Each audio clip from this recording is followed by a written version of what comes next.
ನಾನು ನಿಮ್ಮ ಪ್ರೀತಿಯ ಮಹೇಶ್ ನಾಯ್ಕ್ ರೆಡ್ ಹ್ಯಾಂಡ್. ಸ್ನೇಹಿತರೆ, ಇವತ್ತು ಶಿರಸಿ ನಗರದ ಮತ್ತೊಂದು ವಿಶೇಷವಾದ ದೇವಸ್ಥಾನ, ಅದು ನಮ್ಮ ಯಲ್ಲಾಪುರ ರಸ್ತೆಯಲ್ಲಿರುವ ಕೊಪ್ಪರ್ಗಿ ಕೆಂಡ ಮಹಾಸತಿ. ಈ ದೇವಸ್ಥಾನ ಎಲ್ಲರಿಗೂ ಗೊತ್ತಿರುವಂಥ ದೇವಸ್ಥಾನ. ಯಾಕೆ ಇದು ವಿಶೇಷವಾದ ಅತಿ ಪುರಾತನವಾದ ದೇವಸ್ಥಾನದಲ್ಲಿ ಶಿರಸಿ ನಗರದಲ್ಲಿರುವಂಥ ಮತ್ತೊಂದು ವಿಶೇಷವಾದ ನಂಬಿಕೆಯ ಸ್ಥಳವಾಗಿದ್ದು, ಇಲ್ಲಿ ಭಕ್ತರು ಬಂದು ಏನೇ ಹರಕೆ ಹೇಳ್ಕೊಂಡು, ಕೆಲವೊಂದು ಹರಕೆ ಇರುತ್ತೆ ಇಲ್ಲಿ, ಕಾರ ಸೇವೆ ಹೀಗೆಲ್ಲ ಮಾಡ್ತಾರೆ. ಅಂಥ ಸೇವೆಗಳೆಲ್ಲ ಇಲ್ಲಿ ನೆರವೇರಿದ್ದು ಅನೇಕ ಸೇವೆಗಳು ಇಲ್ಲಿ ಭಕ್ತರ ಕಾಣಿಕೆ ರೂಪದಲ್ಲಿ ಅನೇಕ ಸೇವೆಗಳು ನಡೆದಂಥ ಸ್ಥಳವಿದು. ಶಿರಸಿ ನಗರಕ್ಕೆ ಹೊರ ಊರಿಂದ ಬರುವಂಥ ಪ್ರವಾಸಿಗರೆಲ್ಲರೂ ದಯವಿಟ್ಟು ಈ ದೇವಸ್ಥಾನವನ್ನು ಒಮ್ಮೆ ಭೇಟಿ ಕೊಡಬೇಕಾದಂಥ ದೇವಸ್ಥಾನ. ಯಾಕಂದ್ರೆ ಇಲ್ಲಿ ಭಕ್ತರ ವಿಶೇಷವಾದ ಯಾವುದೇ ಹರಕೆ ಇದ್ರೂ ಇಲ್ಲಿ ನೆರವೇರುವಂಥ ಸ್ಥಳವಿದು. ಈ ದೇವಾಲಯದಲ್ಲಿ ಕೆಲವೊಂದು ವಿಶೇಷ ಪದ್ಧತಿಗಳು ಹಾಗೂ ಪೂಜಾ ಪುನಸ್ಕಾರಗಳು ಇರ್ತದೆ. ಅದರ ಬಗ್ಗೆ ದೇವಸ್ಥಾನದ ಅರ್ಚಕರಿಂದ ಆ ಮಾಹಿತಿಯನ್ನು ಈಗ ನಿಮ್ಮ ಮುಂದಿಡಿದಿದ್ದೇವೆ.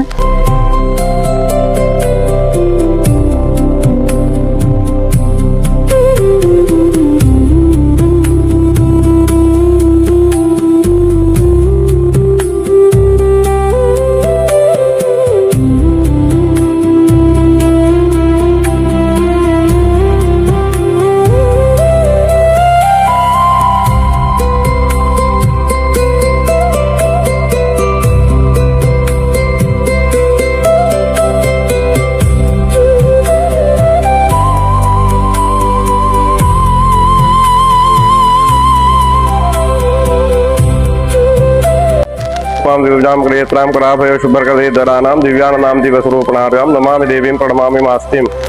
ಸಪರಿವಾರ ಶ್ರೀ ಕೆಂಡಮಹಾಸತಿ ದೇವಿ ಎಂದು ಈ ಸ್ಥಾನದಲ್ಲಿ ನೆಲೆ ನಿಂತು ಇಲ್ಲಿ ಬರತಕ್ಕಂಥ ಎಲ್ಲ ಭಕ್ತಾದಿಗಳನ್ನ ಹರಿಸುತ್ತಾ ಅವರೆಲ್ಲ ಇಷ್ಟಕಾಮನೆಗಳನ್ನ ಈಡೇರಿಸುತ್ತಾ ಉತ್ತರೋತ್ತರ ಅಭಿವೃದ್ಧಿಯ ಬದಲಿ ಎಲ್ಲ ಕೆಲಸ ಕಾರ್ಯ ನಡೆಸಿಕೊಂಡು ಬಂದಂತಹ ಕ್ಷೇತ್ರಾಧೀಶ್ವರ ಅಂತ ಕೊಪ್ಪರಿಗೆ ಕೆಂಡಮಹಾಸತಿ ದೇವಿಯ ಸನ್ನಿಧಾನವಿದ್ದು, ಈ ಒಂದು ಸನ್ನಿಧಾನದಲ್ಲಿ ವಿಶೇಷವಾಗಿ ಹುಣ್ಣಿಮೆ ದಿವಸ ಸತ್ಯನಾರಾಯಣ ಪೂಜೆ ಹಾಗೂ ಅಮಾವಾಸ್ಯೆ ದಿವಸ ಶನಿ ಕಥೆಯನ್ನ ನಡೆಸಿಕೊಂಡು ಬರ್ತಾ ಇರ್ತಾರೆ. ಅದೇ ರೀತಿಯಾಗಿ ವಿಶೇಷವಾಗಿ ನಾಗರ ಒಂದು ಸನ್ನಿಧಾನವೂ ಇದ್ದು ಈ ಸ್ಥಳದಲ್ಲಿ ನಾಗರ ಪಂಚಮಿ ದಿವಸ ವಿಶೇಷವಾದಂತಹ ಪೂಜೆ ಪುನಸ್ಕಾರಗಳು ನಡೆಯುತ್ತಾ ಬರುತ್ತದೆ.